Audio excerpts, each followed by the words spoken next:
Ndabaramukije yemwe gwese mudukurikirana. Ni ikaze muri ano makuru atekanya ingene ikirere kizoba kimeze kuri uno wa kabiri igenekerezo rya 18 Myandagaro mwaka wa 2026. Mu gitondo haritezwe ikirere kirimo ibicu byinshi ibururi mu ntara ya Burunga, Imwaro ni Muramvya mu ntara ya Gitega hamwe no mu Kayanza mu ntara ya Butanyerera. Ibindi bice bisigaye vy'igihugu hitezwe ikirere kirimo izuba n'ibicu bike bike. Ahazoba hakanye gusumba ahandi ni ibururi mu ntara ya Burunga, ariko mu vy'ubushuhe bizoba kuri dogere Celsius 13. Ku muhingamo naho hitezwe ikirere kirimwo ibicu byinshi ibururi mu ntara ya Burunga, mu bice byose byo mu ntara ya Gitega hamwe no mu Kayanza mu ntara ya Butanyerera hamwe no mu bindi bice vyo Muyinga na Cankuzo mu ntara ya Buhumuza.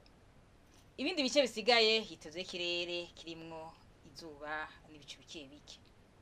Ahazoba hashushe gusumba ahandi naho ni mu Cibitoke mu ntara ya Bujumbura, ariko mu vy'ubushuhe bizoba kuri dogere Celsius 31.